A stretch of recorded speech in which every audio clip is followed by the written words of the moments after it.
Hi friends, வணக்கம் and welcome to எனக்கு பிடித்த சமையல். ஃப்ரெண்ட்ஸ், நம்மளுக்கு என்ன பார்க்க போகிறோம் அப்படின்னா, இனி வந்து வெயில் டைம் இல்லைங்களா, சம்மர் ஸ்டார்ட் ஆயிடுச்சு. கிச்சனில் வந்து அதிக நேரம் நிற்கவே முடியாதுங்க, ரொம்ப ஹீட்டாக இருக்கும்.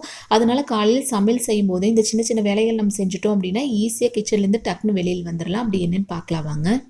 இப்போ காலையில் எந்திரிச்ச உடனே அரிசி உளுந்தெல்லாம் ஊற வச்சுட்டுங்க. இன்றைக்கி காலையில் பார்த்துட்டிங்க அப்படின்னா முருங்கைக்காய் சாம்பார், ரசம், பீக்கிங்காய் பொரியல் ரெடி பண்ணேன். காலையில் பசங்களுக்கு வந்து சாப்பிட்றதுக்கு தோசை ஊற்றி கொடுத்தாச்சு. டிஃபன் லஞ்சுக்கு வந்து இதெல்லாமே ரெடி பண்ணிட்டேங்க. இந்த மாதிரி எல்லாமே செய்யும் போதே அரிசி உளுந்தெல்லாம் நம்ம எப்படி அரைக்கலாம் அப்படிங்கிற வீடியோ ஆல்ரெடி ஷேர் பண்ணிட்டேன். ஸோ அது வந்து ஒரு புதுசாக ஒன்றும் இல்லை.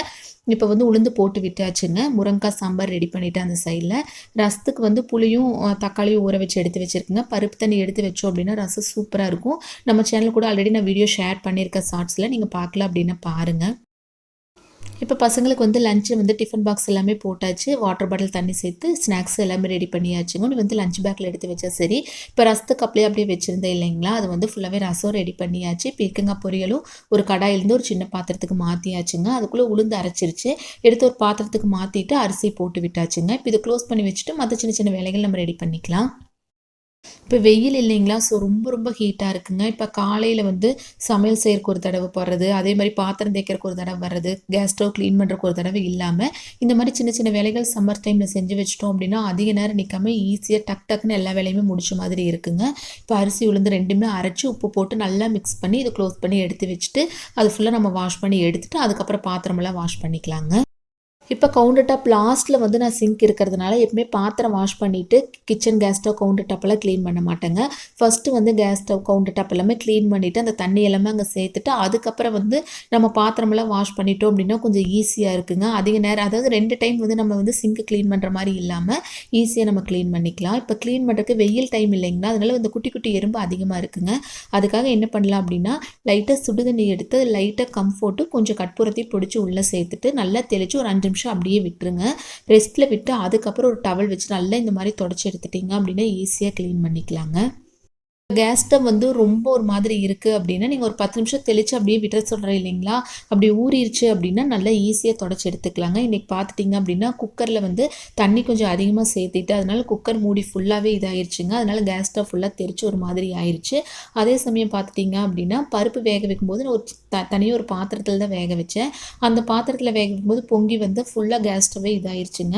அதனால் ரொம்ப ஸ்ட்ரைன் பண்ணி நீங்கள் கஷ்டப்பட்டு க்ளீன் பண்ணாமல் ஒரு 10 நிமிஷம் மட்டும் ஊற விட்டுட்டு அதுக்கப்புறம் தொடச்சி எடுத்துட்டிங்க அப்படின்னா சூப்பராக க்ளீன் பண்ணிக்கலாங்க.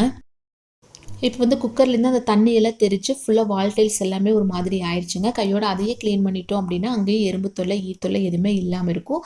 பார்க்குறக்கு கொஞ்சம் க்ளீனாக இருக்குங்க. நம்ம சுடு தண்ணி வச்சு க்ளீன் பண்ணும்போது சூப்பராக க்ளீன் ஆயிடும். ஸோ ஒரு டைம் ட்ரை பண்ணி பாருங்கள். ரொம்ப சூடாக இருக்கக்கூடாதுங்க.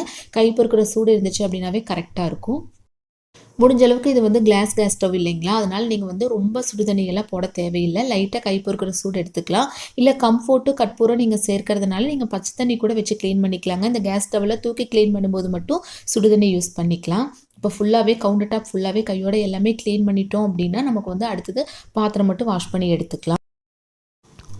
இப்போ லாஸ்ட்டாக ஒரு டவல் வச்சு ஃபுல்லாக இந்த மாதிரி தொடச்சி எடுத்துட்டிங்க அப்படின்னா கேஸ் ஸ்டவ் வந்து ரொம்ப க்ளீனாக இருக்குங்க. ஸோ நீங்கள் கஷ்டப்பட்டு ரொம்ப சிந்திடுச்சு அப்படின்னா ரொம்ப தேய்ச்சி எடுக்காமல் நான் சொன்ன மெத்தடில் நீங்கள் க்ளீன் பண்ணிங்க அப்படின்னா சூப்பராக க்ளீன் பண்ணிக்கலாங்க. இந்த வேலையை முடிச்சுட்டு நம்ம வந்து இப்போ பாத்திரமெல்லாம் வாஷ் பண்ணி எடுத்துக்கலாம்.